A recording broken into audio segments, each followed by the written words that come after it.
बता दें कि वर्ल्ड इकोनॉमिक फोरम 2025 में केंद्रीय जल शक्ति मंत्री सीआर पाटिल ने जल संरक्षण और प्रबंधन की दिशा में भारत की पहल पर चर्चा की, जिसमें जल आत्मनिर्भरता प्राप्त करने के उद्देश्य से हाल की परियोजनाओं पर प्रकाश डाला गया।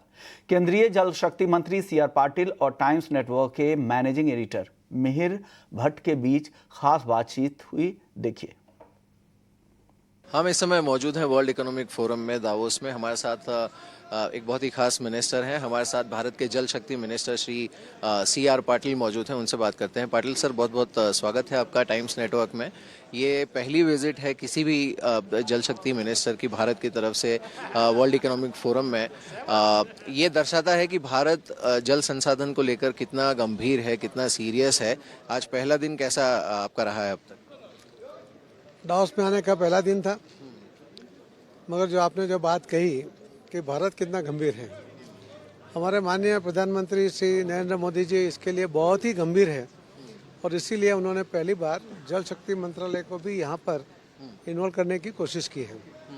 और जो उन्होंने काम किया है गंभीरता के साथ, सिर्फ गंभीरता नहीं है मगर उसके ऊपर उन्होंने जो काम भी किया है कि जो गुजरात में एक समय ऐसा था कि ट्रेन से पानी जाता था, एक समय ऐसा था कि टैंकर से पानी जाता था।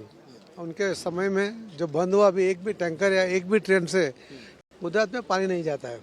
और जब वो देश में आए, प्रधानमंत्री बने, तो उन्होंने वही मॉडल को देश में भी लाए। और आपने देखा होगा उन्होंने अभी जब 75 तालाब हर जिले में बनाने के लिए अमृत महोत्सव के दरमियान जो शुरू किया, करीब 60 से 65 हजार तालाब वो हर जगह बने। अगर दूसरा कोई पॉलिटिशियन होता तो क्या करता?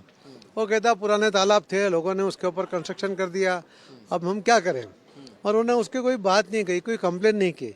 उन्होंने रास्ता निकाला और उसको इम्प्लीमेंट किया और उसकी वजह से बहुत बड़ा पानी का संग्रह उसके अंदर हुआ है। मैं मानता हूँ कि नर्मदा जो योजना है उसको ज़मीन पे उतारने में वो मुख्यमंत्री थे जब से उन्होंने जो कोशिश की और उसी के कारण ये इतनी बड़ी योजना भी सफल हुई है। तो मोदी साहब बहुत गंभीर है, स्वाभाविक है, इसके लिए भारत भी गंभीर है। और पानी की जो समस्या उसको हल करने के लिए पूरे प्रयत्न हर तरफ से उसके अंदर हो रहे हैं। आप मानोगे कि आपके पास टोटल जो बारिश होती है तो आप उसके पहले देखिएगा हमारे पास 80% पॉपुलेशन पूरे विश्व के सामने है, 80% पशुधन है और पानी है सिर्फ 4%। मगर हमारे पास जो बारिश है उसके अंदर हमें 4000 BCM पानी मिलता है, मगर BCM 4000 BCM, मगर उसमें से जो पानी हम ट्रीट करके पीने लायक जो है सिर्फ 700 BCM है। और हम जो जल संचय करते हैं, जो हमारे पास डैम है उसके अंदर भी हम 250 BCM हम संग्रह कर सकते हैं। हमारी आवश्यकता आज की तारीख में जो है वो, और अगर आने वाले दिनों में 2050 तक अगर प्लानिंग करें तो ये बहुत कम पड़ रहा है। तो हमें बहुत गंभीरता के साथ उसके ऊपर आगे बढ़ना पड़ेगा, क्योंकि हमारे पास पूरे जो टोटल विश्व की जो 328 मिलियन हेक्टेयर जो ज़मीन है उसके सामने हमारे पास सिर्फ 2.37 यानी करीब 2.5% मिलियन ही हमारे पास उसका जो टोटल का ज़मीन हमारे पास है। मगर हमारे पास जो पॉपुलेशन है वो इतना घन है कि उसके लिए पानी की आवश्यकता भी है, बाकी की भी आवश्यकता है। तो हमें उसी के अंदर खेलना है। बारिश हो रही है मगर हम पानी को संग्रह नहीं कर पा रहे हैं और इसीलिए अनेक योजनाओं द्वारा मोदी साहब ने वो पानी का संग्रह करने के लिए लोगों को जागरूक करना भी शुरू किया हुआ है। यहाँ वर्ल्ड इकोनॉमिक फोरम में भी इसे लेकर काफ़ी जागरूकता है कि प्लेनेट को ज़्यादा सस्टेनेबल कैसे बनाया जाए, और इसमें जो जल संसाधन है वो एक बहुत ही फंडामेंटल इश्यू है, वाटर कंजर्वेशन।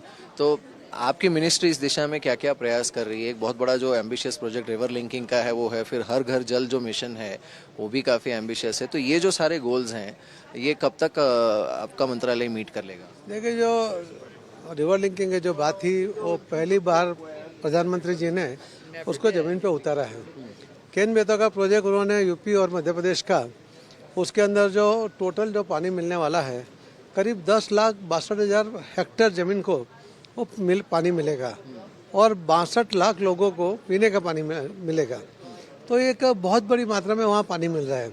और राजस्थान का भी जो प्रोजेक्ट अभी हुआ है PCM का, उस PKC का, उसके अंदर मैं आपको बताऊं कि वहाँ भी करीब उतना ही करीब 10 लाख हेक्टेयर ज़मीन को पानी मिल रहा है और 50 लाख लोगों को पीने का पानी वहाँ पर अवेलेबल होगा।